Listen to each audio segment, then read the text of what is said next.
All right, today at the Quick Speed Shop, I got something a little bit different for you guys. I've got this binder.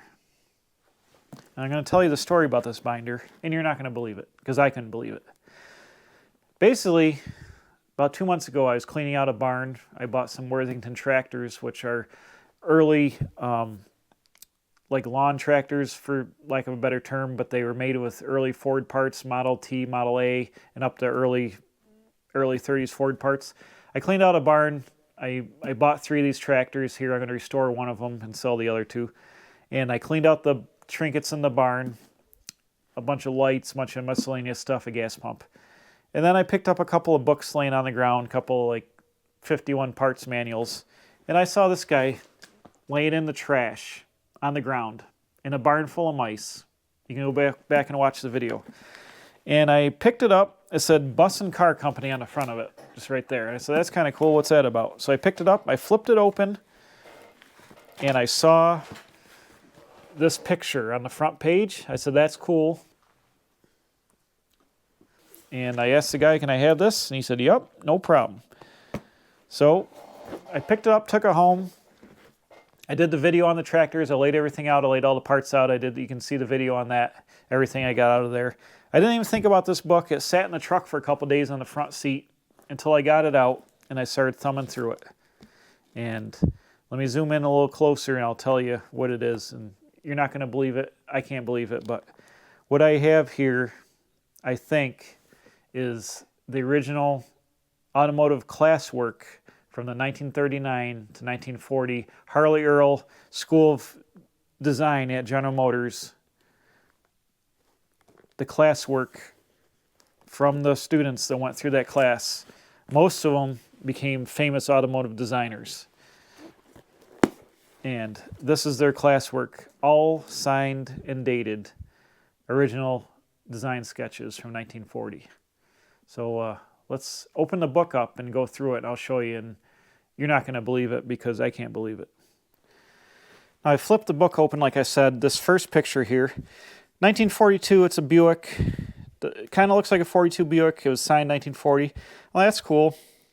So then I flipped it over here. I'm like, GM General Design Room, Paul Mokel, August 1940. I'm like, that's kind of cool. A front end view of a car. So I started going into it here. Ralph Anderson, General Design Room, June 7th, 1940. It's a Buick again, but not a Buick I've seen. You know, it's like, all right. So I started flipping through here. General Design Room, Ned F. Nichols. If you know Buicks, you'll recognize the name Ned Nichols. I said, now that's really interesting. I've never seen anything like that. June 28th, 1940. Huh. Next picture, General Design Room, C.M. Culligan, General Design Room, April 22, 1940. All Buicks. Ned Nichols again, June 25th, 1940. Another Ned Nichols, 1943 Buick, 43. Check out the fan, check out the stepped out bumper. It's a roadster, or a convertible. Very interesting. So now my interest is piqued. I'm flipping through the book. So I get here, Buick again, Buick 8, Jean Bourdonnais, 7/15/1940. I believe it's pronounced Bourdonnais or Bourdonnais, but I think it's Bourdonnais. He, if you know anything about Ford, he's got Ford tie-ins. So now I'm getting interested. I flip it up here, Ned Nichols. Ned Nichols of Buick fame. Ned Nichols who put the speed holes on Buicks starting in 49. That Ned Nichols. So I'm like, what is this? Mixed themes here.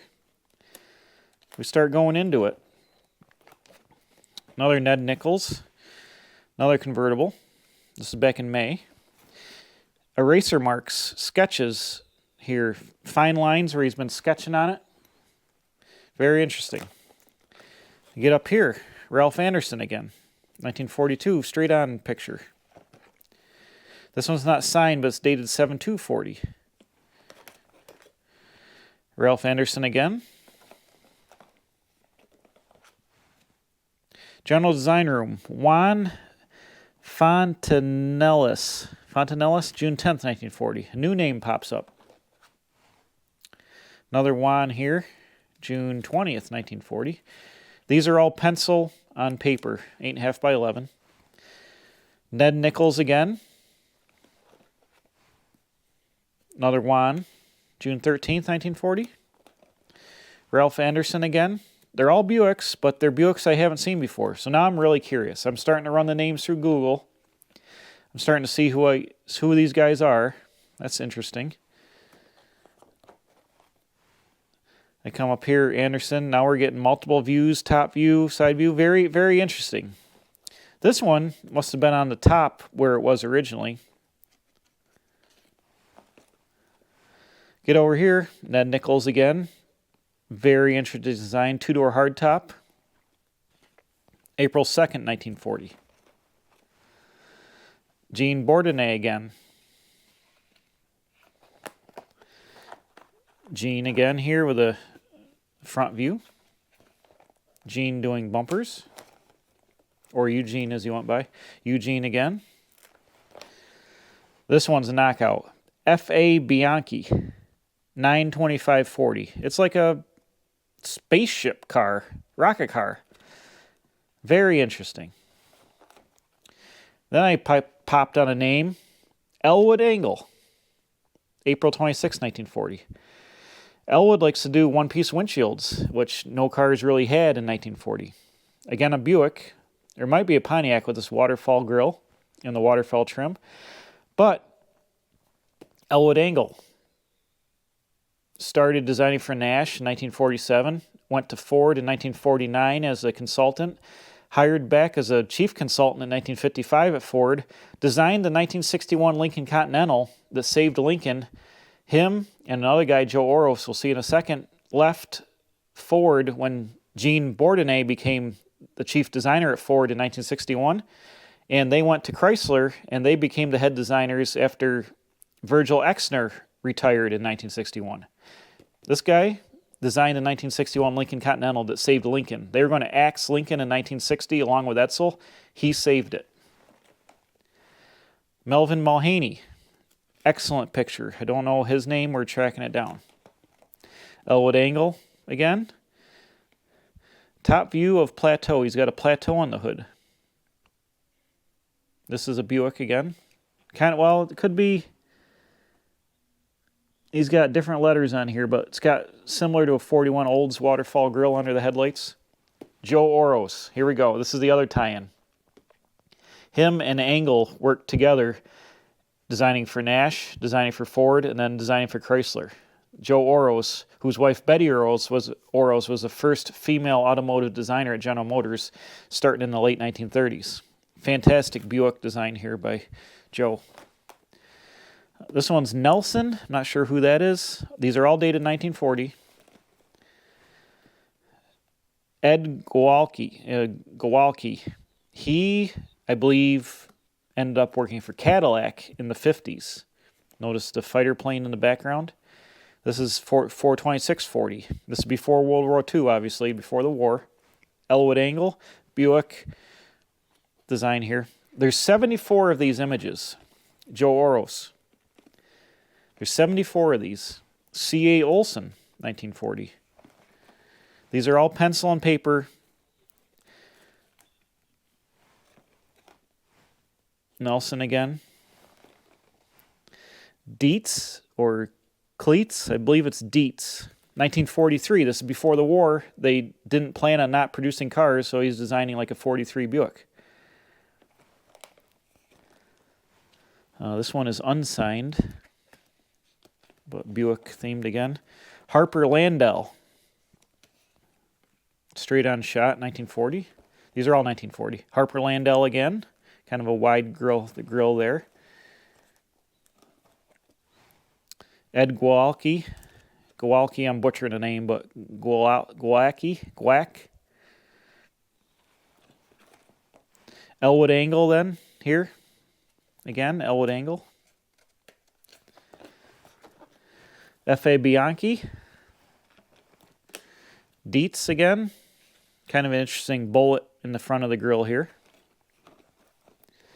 Nelson.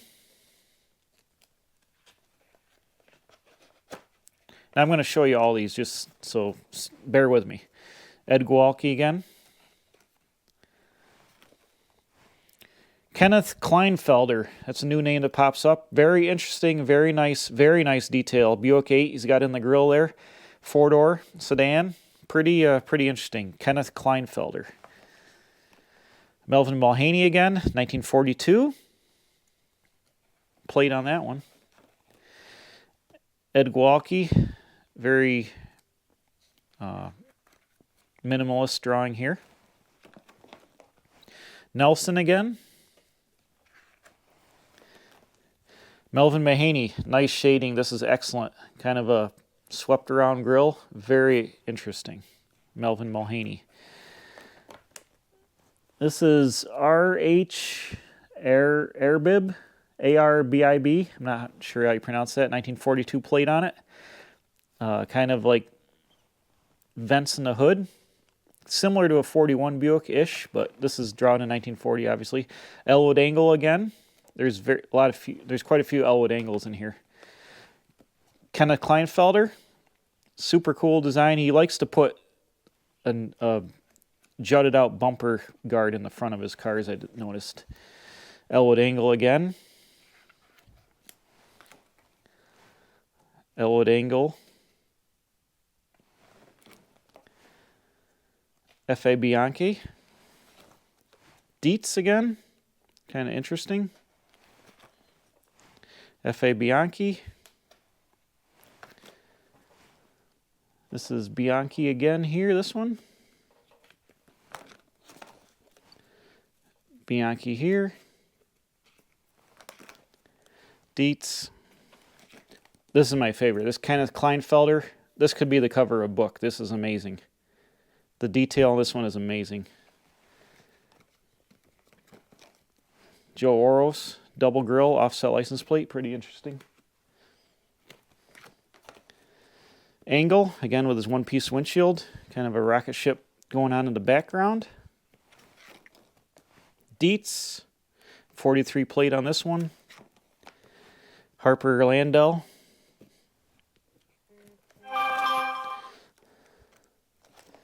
And then finally a headlight with marker light and turn signal by Joe Oros. So what I've been able to piece together with this is the Classwork. Let me explain what I'm talking about here. This is the Classwork from all these designers. General Motors design studio under Harley Earl in 1939. He said, I want to have industrial designers, professional industrial designers be my students, and I'm going to have a design class, and I want to get, new designers to design the new cars at General Motors. So he specifically put together a class in 1939 with about 20 people. And I want to say these 17 guys are the class. And one of these guys, Joe Oros, I looked up. There's actually on YouTube, on My Classic Car YouTube channel, Dennis Gage's YouTube channel, there's an interview with Joe Oros from 2002 or 3. And he specifically talks about this class, the first session, 2-semester class that started in late 39 and it went to 1940, probably when the war started to come about. And the first section in the class was the simple drawings, like the front end sections like Paul Mokel did here. And then the second semester was the 3D drawings. And they paid $75 a month to be in the class. And every month you get a $10 increase. There was a room and board. You lived right at General Motors, or you lived in Detroit and went to General Motors school. And they would go through these. This is the class. So what I've determined is this is the Classwork from that class, the 1939 to 1940 Harley Earl GM design class. This is the artwork that the students drew and produced that went to Harley Earl and the GM executives. And they went through it, and if you could cut the mustard, you went on, you got a $10 a month increase, according to Joe Oros. And if you didn't, they asked you to leave the school, and you didn't continue. So this Paul Mokel, so a lot of these names, I've had a hard time looking it up, so I've been behind the scenes putting out feelers to try to figure out who these people are. The ones like Joe Oros, Elwood Angle, Eugene Bourdonnais. Those are names I was able to Google and like use Wikipedia and stuff and figure out who they were and what their history was and their employment status. But some of these other names I haven't been able to locate yet. So a couple of weeks ago, I took pictures of this book on my phone and I emailed them to General Motors, to the Heritage Design Group, or the Heritage Group, which is their history group at General Motors. They called me back immediately, like within 2 hours, and I said, hey, I'm pretty sure I have the Classwork for the 1939-1940 Harley Earl design class. And the lady pretty much concurred with me. So tomorrow, my friend Jordan and my friend Ted and I are driving to Warren, Michigan. We are going to the GM Technical Design Center at Warren, Michigan, where they design all the new cars and have all this stuff. I believe Harley Earl's office is still intact as a display in that building. We're going to go meet with the head of the GM Heritage Group with this book, go through it and learn about it and pretty much put it together and say what's happening. So that's going to be exciting. So the rest of this video is going to be us on the road. We're going to go to Michigan. When we get to the Technical Design Center, because it's where they do all the GM designing, there's no photography or anything like that allowed on the premises. So I won't be able to film that part of it, but I'll let you know what happens here in a second. At the end of the video, we'll see what happens with the book. We'll see, hopefully try to put some kind of value on this. Like I said, I think this has significant historical value. Anything General Motors related to a Harley Earl is like gold. Like that guy put General Motors on the map in the 20s, 30s, and 40s. I know that they have not a lot of design stuff related to that period, as far as I can tell, at General Motors. And this would be a huge, huge find for them. Like I literally pulled this out of the garbage. Like literally it was in the garbage in a barn. If you watch the video where I rescue those tractors, it was laying off to the side off camera in the garbage, of a pile of garbage on the ground. And I literally opened up, so that's cool, and just grabbed it. Didn't know what it was, and this easily could have gone in the garbage. But like I'm saying, I don't know what this is worth, but I think it has significant historical value to people like General Motors, the Henry Ford Museum, Buick collectors, private industrial design collectors. I believe this book has significant historical value.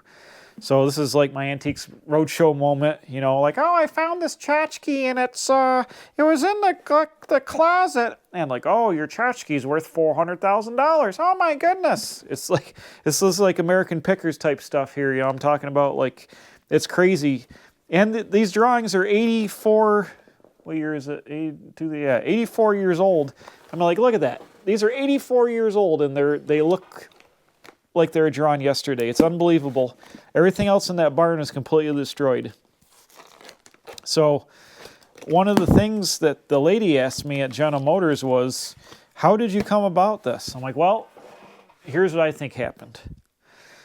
Someone at General Motors was either throwing this out or took it or whatever. The property I got it from, the guy that owned the property has passed away, but he was in the Buicks back in the day.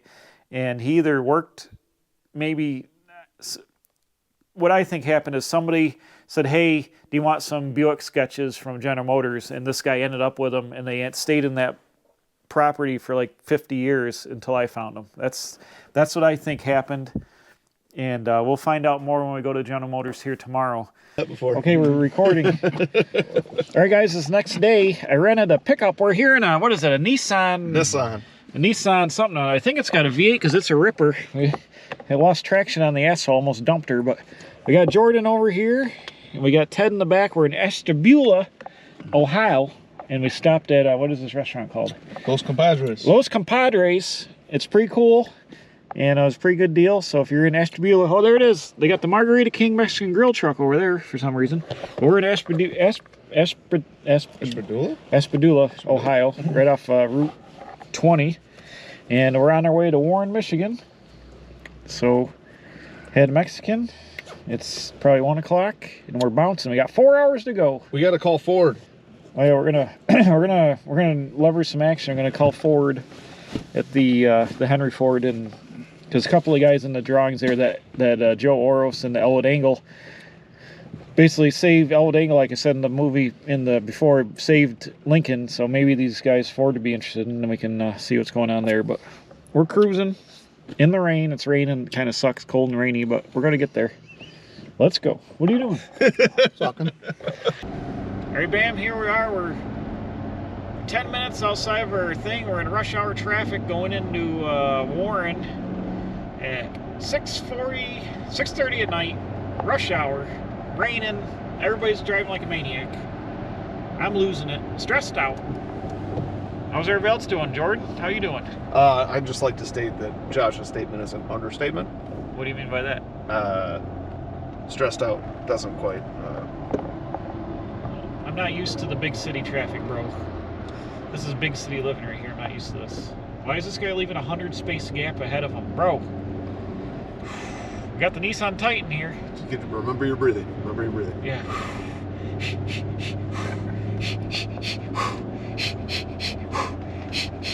Reduce speed. What's it say? Reduce speed, wet pavement. Oh my God. Oh yeah, by the way, the rental vehicle has got too much power and not enough grip. Yeah, we got a Nissan Titan with some kind of motor, and it likes to light them up. I think it's got a limited slip differential, so it kicks the rear end out instantly sideways, and the windshield is all scratched up, so in the rain the whole way it's impossible to see. Now we're in the dark in 5 lanes of traffic in Michigan.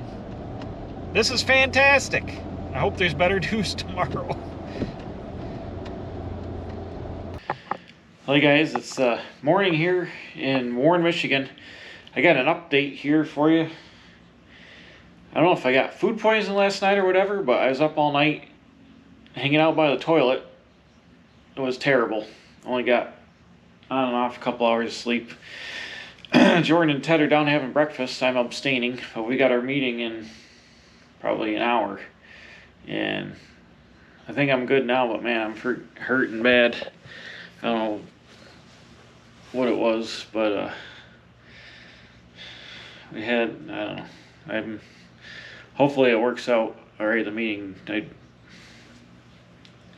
burned my throat and everything, kind of gross, too much TMI here, burned my throat with the acid and everything else. It's having a hard time talking and stuff, and trying to take it easy here, but we got our meeting in an hour, so hopefully it turns out. Can't film over there because it's top secret, but Jordan's on board. He might have to do some of the talking. I don't know, it was pretty bad. I think something I ate was pretty bad there. I don't know. So you have to soldier through, but not feeling good this morning, I'll tell you that. We stopped at a little Roush Museum here in Michigan. I'm still on the mend. Oh, I'll tell you what happened at GM here in a minute when we get back to the place where we can get. But right now we're at Roush in Michigan. All right, bam, we're back from Michigan. Let me tell you, let's finish up the video here of what happened. So the last clip you saw, I was dying in the morning. So I either had food poisoning, alcohol poisoning, which is not likely because I didn't drink it that much, or I just found out, this was the next day after we returned, that my friend's son was over to give me some stuff the night before, and he's in the hospital now with norovirus, so I might have got hit with a chunk of norovirus too from him, maybe. So it's one of those three things, but I was dying over there. So let's recap what happened at GM. So went across the street, had a meeting at 9 o'clock in the morning at the Design Center.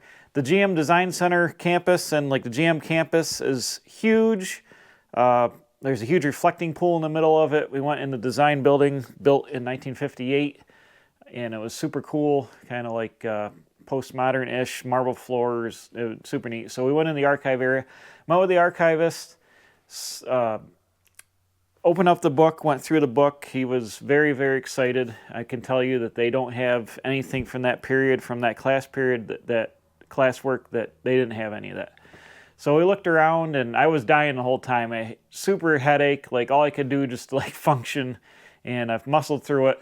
And we went and saw some cars in the collection. There was no filming allowed on the GM campus. You had to like block off your phone, cameras, and I couldn't film, obviously, so we can't film there just for security reasons of new cars and stuff. I will say I saw a new Cadillac prototype running around that I can't say any more about, but it's very expensive, and they're not going to make a lot of them, but that was running around when we were there outside waiting. But we went back and forth, looked at some sketches. We were there for about 2.5 hours talking to him. Bottom line is, I came up with a number for the book, just like GM and like most museums. He had only got a certain number of budget dollars to buy stuff for the archives, and their number was a good number, but it was, I think, pretty much undervalued for what this collection of drawings is. So we came up with a deal where they're going to scan the drawings for them internally, so they have a record of them for their internal use only. And I'm going to keep the originals for now, and they are going to conserve them for me as part of the deal for doing the scanning. They're going to put them on acid-free paper and send them back to me when they're done here in a couple of weeks, so they won't deteriorate. Not that they've been pretty good in the plastic, but we're going to put it how it should be on acid-free paper, so there's no deterioration from anything else. So they're going to do that for me, and then I'm going to get them back, and I'm looking to write some articles on them to, like, probably Hemmings, Haggerty. I've got this video that I can reference, and eventually I would like to shop them to an auction house and have them end up in some kind of private collection to be displayed, or, you know, I think, like I said earlier, I think there's significant value with the people in the collection. We got some more names and figure out what's going on. So I think there's significant value to the book as a collection as a whole. If you're an automotive designer, design artwork, actually the guy from GN gave me a couple of leads. So I'm working on that, but I probably next year I'll be looking to pass the collection along. And I would have liked it to go to the GM, but they just don't have they just don't have enough budget to be able to buy something of that quantity for what it would be worth for that quantity. Like, and that's how most museums are. Like, I'll call the GM collection a museum. That's how most museums are. They like to have that stuff, but they usually don't have a big enough budget to, you know, acquire things that, we'll say, a fair market value. They usually, museums and collections like that are donations and tax write-offs and stuff like that. I'm not ready at that point, but we'll see, like, whatever it is. But bottom line is, we had a heck of a time at GM. That was pretty interesting. Thank you to them for allowing us to come out and tour the facility and sit down with Cristo Dantini, the head archivist there. It was a really good time, and really appreciate General Motors allowing us to come out and do that. And then we stopped at Jack Roush's place on the way back in Livonia, Michigan, and I got a separate video for that, but it's awesome. Cup cars, drag cars, old Fords, like anything performance related, Jack Roush has got his hands into, airplanes, military stuff. It was super awesome. They got a few hundred cars, I would say, in their little collection, their little museum there in Livonia. So we stopped there on the way back. I was coming out of my malaise by then, so I was able to perform a little bit better in the video. So I got a separate video on the Jack Roush display coming out here after this. So look forward to that. And yeah, so that's the story on the drawings. Look for articles on them on Hemmings or something like that. I'm going to start trying to push it out to those people and see if we can get the word out. And maybe Jay Leno wants to buy them. If you know Jay, say, hey, I know this guy's got a neat collection of stuff. It's Buick related. He likes Buicks. Maybe Jay will buy them. I don't know. So just letting you guys know what happened. Finding stuff you never thought you'd find in an old barn. It's the quick speed shop version of Antiques Roadshow, and it was super cool and segued into a trip to GM, and the story goes on from here. Where will they end up? Who will buy them? We don't know yet. So thanks for watching. I'm still on the upswing from my malaise, but I'm good enough to be out here in the shop working on my C10. So thanks for watching. We'll see you next time. Firing on all 8 cylinders, hopefully. Bam, here at the Quick Speed Shop.